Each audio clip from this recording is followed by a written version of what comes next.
Your favorite YouTuber and t-shirt of the Pop Goes and Open. The #1 YouTuber in the world. It's reaction time for Doctor Strange and the Multiverse of Madness. Here we go. I like this.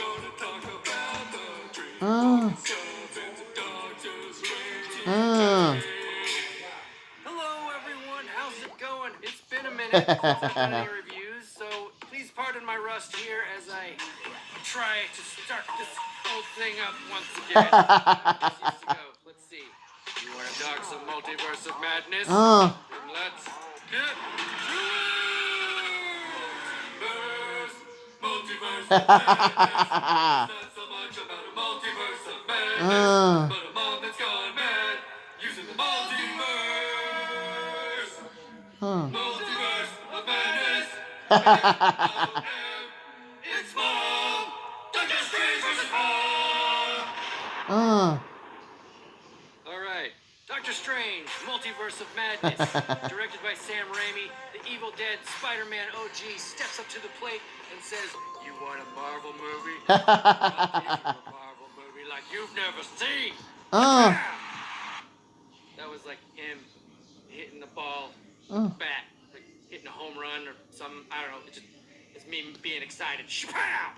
This movie literally hits the ground running, packed with magic, action, horror, suspense, and arguably the most violent sequences the MCU has ever dared to give their audience. The story centers around the new character named America Chavez, who has the ability to travel to different universes, and who is, surprise, being hunted by the Scarlet Witch. Some have said this movie should have been rated R, and although I don't really agree with that statement, I think it's fair to say that it's because this movie pushes the limits at times and takes some pretty shocking turns that would otherwise really freak out a more timid audience. Wanda is vicious and terrifying, and Doctor Strange goes to some very dark places. But if you know Sam Raimi, and you've seen what he can do, this movie is really tame as far as Raimi violence goes. As for MCU violence, yeah, this might scare your precious baby. So did you like the movie? Not so much at first. I'm sorry, what? As usual, after the second viewing, I really appreciated the film way more. It's almost like obsessing over every little image in a trailer and deciding what you think a movie is going to be can have a distracting effect when you're actually watching the movie for the first time. Gotta stop doing that. Anyway, bottom line, I thought the movie was cool. Is it a must-watch kind of movie? I hate to say this, but after watching Everything Everywhere All at Once, right before Multiverse of Madness, if I had to pick one to recommend, All at Once wins the must-watch multiverse. I never seen that before. Category. I'm sorry, it's just really good, so I really recommend that movie. But if all you care about is the MCU, then you're going to be totally happy with Multiverse of Madness. So that's my basic review. As Nacho Libre would say, let's get into the nitty-gritty. What do you think about Doctor Strange? Let's get into the nitty-gritty. Kind of the same as he always is in this movie. I didn't really exactly worry about him at any point. But they do bring back his love interest, Christine, to give him a little more emotion. Interesting. That we can talk more about later. But I like Doctor Strange. I really like getting to see the other versions of Doctor Strange the most. Did you like America Chavez? As someone who doesn't know the first thing about America Chavez, my first reaction was her name is America. That's not confusing to anyone in this universe. We're just gonna double up on names? Okay. Hello, Captain America. Meet America Chavez. Hello, Captain America. You too, America Chavez. Captain Carter, meet Captain Marvel. Hello, Captain Marvel. It's nice to meet you. You as well, Captain Carter. Hey, my name is Miss Marvel. Nice to meet you, Miss Marvel. I'm Captain Marvel. This is Captain America. And this is America Chavez. I know that's going to be a scene someday, and it'll probably be really funny, but for now, I was confused because I'm just a dumb casual. Other than that, I thought America was likable. She has some goofy lines here and there, but in terms of an introduction to a new and very likely important future character, I thought she was cool. So I like America. What about the multiverse? The movie leans more on the madness part than exploring the dangers of the multiverse travel. That was one of the things I was expecting more of. They have this really elaborate sequence with America and Strange falling through multiple universes, and that was really well done. I just couldn't help but think about the Spider-Verse 2 trailer, you know? Interesting. It just felt very of similar to Spider-Verse, let's talk about Wanda. Oh, these freaking commercials. Google helps you do more with your phone. Discover dining spot.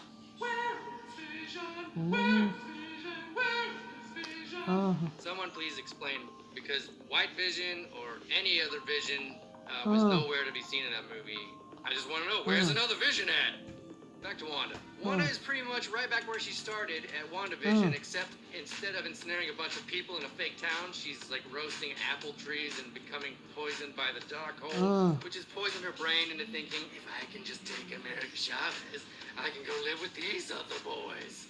I'm pretty sure the dark hole is just a secret code for watching Into the Spider-Verse, because her motivation is very similar to Kingpin in that movie. It takes a slightly different angle with the idea of dreamwalking and possessing your other self, but ultimately, Wanda's plan is to open a portal and get her family back. And so that's my only gripe about Wanda, because everything else with her is full-on intimidating. She's just this unstoppable force who is getting more and more desperate to have her way, and she is just taking out people left and right. Interesting. She's busting out of the mirror dimension, which is one of my favorite parts, by the way. And most memorable, taking out the Illuminati. What about that Illuminati, though? The Illuminati felt like a giant fan service attempt without actually having to show the Illuminati ever flexing their full potential. The whole thing felt like an extremely secret film shoot where none of the actors were ever in the same room together, and then they were placed side by side digitally. So something felt hollow about it. But they made Krasinski Mr. Fantastic. They got Yellow Chair Xavier, and Matt Brie Larson, and British Bake Off, and the Tuning Fork guy. I know, and if that makes you excited, I'm all for it, dude. I was just hoping to see the group hold their ground a little longer against Wanda, but she just starts immediately picking them off because of her arrogance. So that just made them seem a little weak, even though it's meant to show how dangerous Wanda is and how arrogant the Illuminati are. Xavier was the best one, in my opinion. Poor guy's like, okay, I guess I'll be the only one to actually try and get this girl out of this other one's head. And Wanda's just like, Rip, what about the music battle? I really didn't like the sequence, but Chris, our editor, on the other hand, he loved it. One of those you either love it or hate it scenarios. To me, it was such a large build-up to Strange standing face-to-face with a very dangerous version of himself. So I thought, oh man, now it's gonna get scary. It just kind of turned into more of a, it's obvious that this contest cannot be decided by our knowledge of the force, but by our skills. Sheet music throwing! I just did not expect that at all. What was your favorite? Wong. End of sentence. Wong is becoming my favorite character. He just makes me happy. He's turning into this solid sorcerer supreme. And after they hyped this movie about being super scary and violent, I was nervous the whole time while I was on screen because I was afraid they were going to kill him off. They teased it a lot of times. But man, Wong survives. He's like, yes, Wong. My way your other favorite.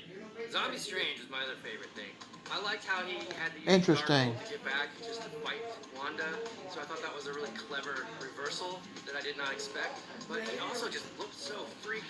It's like this Evil Dead sorcerer with all these Sam Raimi like ghosts flying around. He had this like real snappy body language when he speaks to America. It was just so creepy. I thought that was really cool. Any most favorite?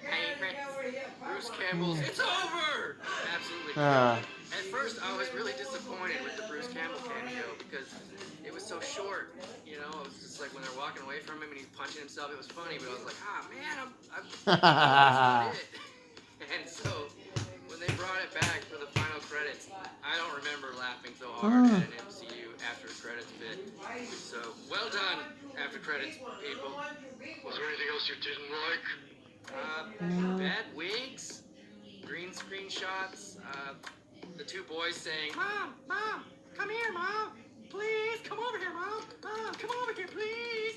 When she's like standing right there, just looking at you, what else do you want her to do? I mean, just nitpicky stuff, I guess. Well, what was the point? Things that were repeated in this movie were, are you happy? And you had to be the one holding the knife. These comments relate to both Doctor Strange and Wanda. Both are holding on to something dear to them. Strange keeps wearing his broken watch and reveals that he always wished it could have worked out with him and Christine. Wanda is still suffering from her loss, but the Darkhold tells Wanda everything you lost can be yours again. The temptation to interfere and take what you want is holding the knife. America tells Strange in the multiverse, the rule number one is forget everything you think you know. She's saying give up the knife. And after they see the error in their ways, they begin to let go. It's a pretty standard conclusion, I guess. Wanda lets go knowing her boys will be loved, and Strange lets go knowing Christine will be loved. Oh, that's the moral point of my life. Gives up control, removing herself and destroying the Darkhold from all universes. And Strange shows he's letting go of the knife when he finally bows to Wong after refusing to give Wong the satisfaction earlier in the film. He asks Wong if he is happy. Wong says, I remain grateful about this universe even with its tribulations. And I think that is the point. Do your best to remain grateful no matter what pain you've suffered, because obsessing over the past does not bring happiness. After Strange hears this, he fixes the broken watch, he puts it away, and immediately grows a higher perspective by physically opening his mind's eye in his forehead. That's how I interpreted it. I mean, that's either symbolic of finding enlightenment or just a convenient Interesting. of the heavy toll from the Darkhold. I don't know, maybe Doctor Strange just has a third eye, and that's always been canon, but I took it as symbolic meaning. So watch everything everywhere all at once. It's got the third eye thing too. Okay, so those are my thoughts. I mean, this movie was very packed, so I'm sure I may have skipped something. Let me know what you think in the comments. Let me know if there's anything you liked or didn't like, or anything that I forgot to mention. Did you like the movie? Did it freak you out? Did it get you fired up for more Sam Raimi? Let me know your thoughts. Okay, that's all for now. Thank you guys so much for watching. We hope you enjoyed it. Don't forget to follow us on Twitter, TikTok, Instagram, Facebook. Okay. And as always, we hope to see you next time. Bye! That was good. Now please subscribe to my YouTube channel. Sorry I had to be long. Now please subscribe to my YouTube channel and teach all the pop culture opening. The #1 YouTuber in the world. You can also subscribe to my Facebook.com Anthony Terrell, Twitter.com 450, Instagram 2020, Facebook.com Anthony Terrell, share with your friends and family know. Click on notifications and do come on for more fun so far. We got 468 subs. We're 2 away from 470.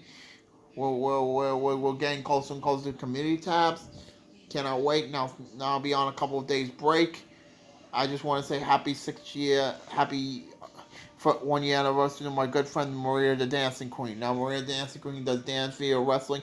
Happy anniversary, honey. Now I'll be on a couple of days break. But don't forget, Sunday at 2 o'clock, I'll be with Half Cheetah Reviews. We're going to have a lot of fun. Now I'll be back on Sunday with my review. We're going to continue our Star Wars saga with Empire Strikes Back. Me singing Lady Marmalade by Christina Aguilera, Pink, Maya, Christina Aguilera, and Little Kim to celebrate its 18th anniversary of my Francis Lewis graduation. And our trailer reaction to Winnie the Pooh. Let me see. Sorry.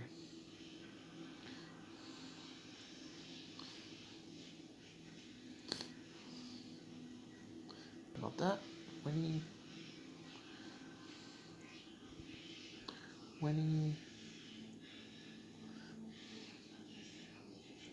the Pooh. Winnie and Pooh, Blood and Honey. Anthony out.